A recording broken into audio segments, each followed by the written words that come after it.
Good morning students. आज हम BA part second के प्रथम पेपर प्रमुख राज्य व्यवस्थाओं में स्विट्जरलैंड के संविधान में प्रत्यक्ष लोकतंत्र के बारे में अध्ययन करेंगे। आज हम यह देखते हैं कि लोकतंत्र का अप्रत्यक्ष रूप अधिक प्रचलित है, जिसे हम प्रतिनिधि प्रजातंत्र भी कहते हैं। लेकिन स्विट्जरलैंड एक ऐसा अनूठा देश है जहां आज भी प्रत्यक्ष लोकतंत्र को मान्यता दी जाती है। प्रत्यक्ष लोकतंत्र वह लोकतंत्र है जहां जनता की सरकार होती है और जनता के प्रति पूरी तरह से उत्तरदायी होती है। प्रत्यक्ष लोकतंत्र वह लोकतंत्र कहलाता है जहां नीतियों का निर्माण और उसके संचालन के समस्त सिद्धांत समस्त नागरिकों के सामूहिक बैठकों अथवा सम्मेलनों में निश्चित किए जाते हैं। स्विट्जरलैंड को प्रत्यक्ष लोकतंत्र का घर कहा जाता है क्योंकि वहां उसका व्यापक प्रयोग किया जाता है। स्विट्जरलैंड में प्रत्यक्ष प्रजातंत्र के 3 साधनों को मान्यता दी जाती है: लोकसभाएं या जनसभाएं, जनमत संग्रह और आरंभक। लोकसभा वह पहली विधि है जिसके द्वारा स्विस नागरिक प्रत्यक्ष रूप से शासन कार्य में भाग लेते हैं। कैंटनों में लोकसभा के निर्माण तथा उसके सीधे रूप में भाग लेकर कार्य करते हैं। जनमत संग्रह उसे कहा जाता है जिसमें संवैधानिक संशोधन या कानून जनता के सामने रखे जाते हैं और अगर जनता के द्वारा उन्हें स्वीकार किया जाता है तो वे कानून के रूप में लागू होते हैं और अगर अस्वीकार किया जाता है तो फिर वे लागू नहीं हो पाते। अनुच्छेद 140 में अनिवार्य जनमत संग्रह और अनुच्छेद 141 में ऐच्छिक जनमत संग्रह की बात की गई है।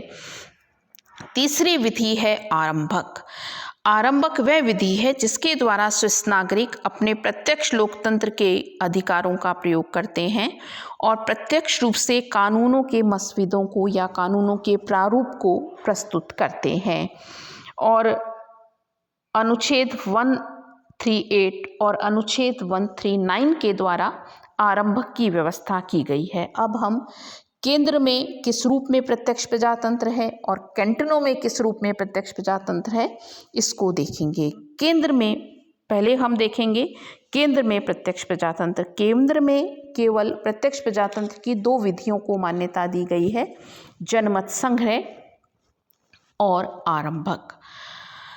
जनमत संग्रह का शाब्दिक अर्थ है आवश्यक सम्मति जनता से मांगी जाए, यानी जनता किसी भी विधेयक के संबंध में अपनी सहमति दे।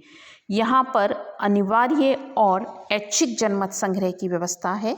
स्विस संविधान में संशोधन, चाहे वह पूर्ण संशोधन हो अथवा आंशिक, तब तक स्वीकार नहीं हो सकता जब तक कि जनमत संग्रह के द्वारा उसका समर्थन न कर दिया गया हो। स्विस संविधान के अनुच्छेद 195 में कहा गया है, संघ का संशोधित संविधान या उसका कोई भी संशोधित अंश तभी क्रियान्वित हो सकेगा जब मत देने वाले स्विस नागरिकों का बहुमत तथा कैंटनों का बहुमत उसे स्वीकार कर ले। यानी कि संविधान में संशोधन के लिए अनिवार्य जनमत संग्रह की व्यवस्था है। संविधान संशोधन प्रस्ताव जनता की सहमति के बिना पारित नहीं हो सकता। ऐच्छिक जनमत संग्रह की व्यवस्था संघ के कानूनों के लिए की गई है और इसके अंतर्गत यह माना गया है कि अगर कोई विधेयक सदनों के द्वारा पारित कर दिया जाता है तो फिर 30,000 स्विस नागरिक या 8 कैंटनों के 30,000 स्विस नागरिक अगर मांग करते हैं तो वह विधेयक जनमत संग्रह के लिए रखा जाता है। लेकिन इसके संबंध में शर्त है कि वह कानून या आदेश प्रकाशन के 90 दिन के अंदर अंदर इस तरह की मांग की जानी चाहिए। ऐसे विषय निर्धारित किए गए हैं जैसे संघीय अधिनियम, ऐसे संघीय अधिनियम जिन्हें अत्यावश्यक घोषित करके 1 वर्ष से अधिक समय के लिए लागू किया गया हो, तो ऐसे विधेयक इस जनमत संग्रह की श्रेणी में आते हैं। जनमत संग्रह के लिए माना जाता है कि जनमत संग्रह के माध्यम से जो लोकतंत्र है वह वास्तविक स्थिति में आ जाता है, राजनीतिक दलों का महत्व कम हो जाता है, जनमत संग्रह द्वारा व्यवस्थापिका की जो निरंकुशता है उस पर रोक लग जाती है, शासक और शासितों में संपर्क बना रहता है। लेकिन दोष भी हैं कि विधायिका की प्रतिष्ठा गिर जाती है। जनमत संग्रह के द्वारा प्रमुख रूप से जनता कई बार विधि निर्माण का कार्य इतना जटिल होता है कि उसे आसानी से नहीं समझ सकती है। दूसरा है आरंभक। संघीय शासन व्यवस्था के अंतर्गत केवल संविधान के संशोधन अथवा पुनरीक्षण के संबंध में ही आरंभक की व्यवस्था है, साधारण कानूनों के संबंध में नहीं। आरंभक के द्वारा जनता को यह अधिकार दिया जाता है कि वह किसी विधेयक का प्रारूप तैयार करे और फिर उसे व्यवस्थापिका के सामने रखे। दो प्रकार के आरंभक हैं यहाँ, आंशिक संशोधन के लिए और पूर्ण संविधान में संशोधन के लिए। आंशिक संशोधन यानी किसी एक छोटी मोटी धारा में कोई परिवर्तन करना है, संशोधन की मोटी रूपरेखा तैयार करके वो संशोधन प्रस्ताव प्रस्तुत कर सकते हैं। और पूर्ण संशोधन वो किस रूप में कर सकते हैं कि अगर 1 लाख मतदाताओं ने आरंभक द्वारा संविधान के पूर्ण संशोधन की मांग की हो तो पूर्ण संशोधन के आरंभक का प्रस्ताव किसी भी एक सदन के द्वारा प्रस्तुत किया जा सकता है। और जो आंशिक संशोधन है उसके लिए आवेदन पत्र पर कम से कम 50,000 नागरिकों के हस्ताक्षर होने चाहिए। तो इस तरह से जनमत संग्रह और आरंभक के माध्यम से केंद्र में प्रत्यक्ष प्रजातंत्र हमें दिखाई देता है।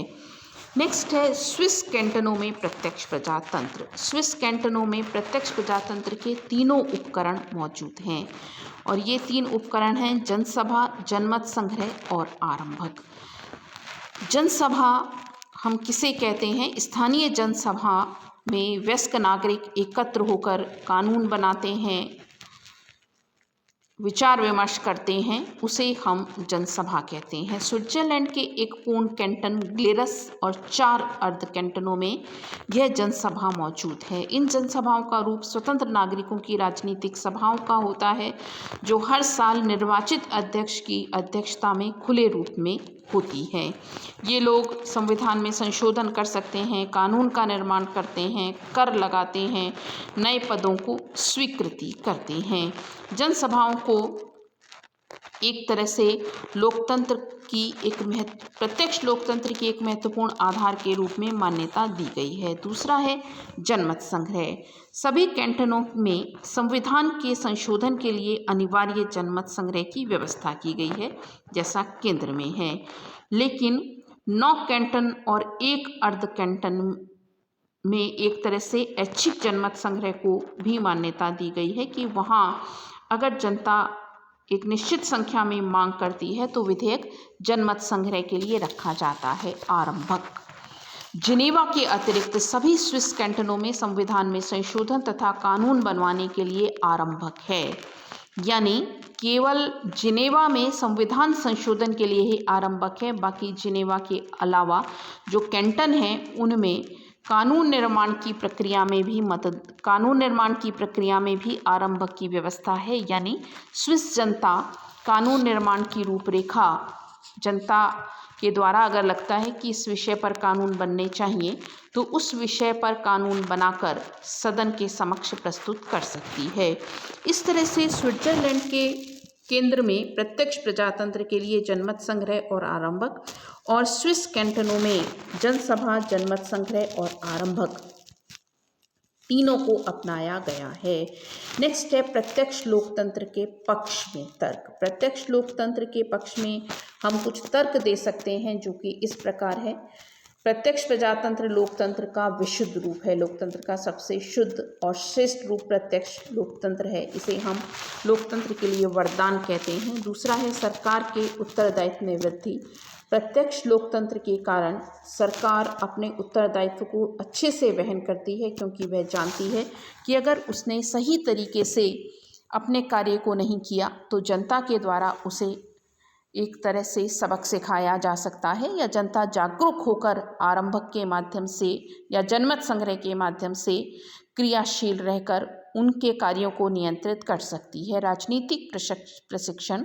प्रत्यक्ष लोकतंत्र राजनीतिक शिक्षा का सर्वश्रेष्ठ साधन है। सभी नागरिक देश के शासन और उसके कार्यों में रुचि लेते हैं, सार्वजनिक विषयों पर विचार विमर्श करते हैं। नेक्स्ट है नागरिक स्वाभिमान की भावना जागृत होना। चूंकि जनता खुद राजकीय कार्यों में भाग लेती है, इसीलिए उसकी स्वाभिमान की भावना में वृद्धि होती है। विधायिका की निरंकुशता पर अंकुश। जनमत संग्रह के माध्यम से व्यवस्थापिका तानाशाह नहीं हो पाती है। व्यवस्थापिका की निरंकुशता को भी रोकती है और जो दोहरा लाभ है वो आरंभक, अगर मान लो किसी विषय पर कानून नहीं बनाने की सोच पाती व्यवस्थापिका, तो जनता उन्हें याद दिला सकती है। प्रत्यक्ष लोकतंत्र के विपक्ष में तर्क। पहला तर्क है व्यवस्थापिका का स्थान गौण होना। प्रत्यक्ष लोकतंत्र के कारण जब जनता की भागीदारी बढ़ जाती है तो व्यवस्थापिका का स्थान गौण हो जाता है। प्रत्यक्ष लोकतंत्र से शासन में विलंब होता है। जो कानून आज बनना है उस पर टाइम लग जाता है, कि जैसे समय दिया गया है कि इस समय तक जनमत संग्रह की मांग करे जनता शासन की कला को इतनी आसानी से नहीं समझ सकती है, क्योंकि शासन करना इतना आसान नहीं है। खर्चीली प्रणाली खर्चीली है। बार बार देश में जनमत संग्रह कराना इतना आसान नहीं है। जैसे हम भारत में देखते हैं चुनाव के समय इतना पैसा खर्च होता है। शक्ति व दायित्व में समन्वय का अभाव। प्रत्यक्ष लोकतंत्र में शक्ति और दायित्व का सामंजस्य नहीं रहता। शक्ति एक तरह से जनता को देने के कारण जो दायित्व है व्यवस्थापिका का, उसमें अड़चन आती है। विधेयक का प्रारूप बनाना सरल नहीं है। जनता उदासीन भी होती है। जैसे हम देखते हैं भारत में ही उदासीनता इतनी ज़्यादा है, हालांकि स्विट्जरलैंड में उदासीनता कम है, लेकिन फिर भी जनता कई बार जनमत संग्रह में या आरंभक में के लिए जो वोटिंग होती है उसमें अगर भाग न ले तो फिर ऐसे या बार बार राजनीतिक कार्यों से थक जाती है। तो इस तरह से ये कुछ कमियां प्रत्यक्ष लोकतंत्र में हम देखते हैं। नेक्स्ट है स्विट्जरलैंड में प्रत्यक्ष लोकतंत्र की सफलता के कारण। स्विट्जरलैंड में प्रत्यक्ष लोकतंत्र सफल हो रहा है, उसके कुछ कारण हैं। पहला है भौगोलिक स्थिति। छोटा सा देश है, आकार और जनसंख्या की दृष्टि से बहुत छोटा है और यहाँ आसानी से प्रत्यक्ष लोकतंत्र चल जाता है।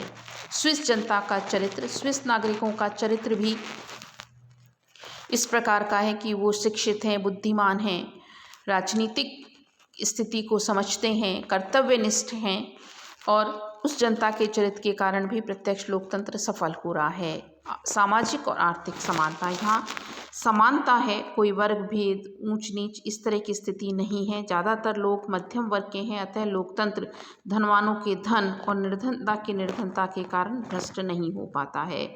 परंपराओं का पालन। प्रत्येक राष्ट्र की जड़ें उसके अतीत में, उसके इतिहास में होती हैं।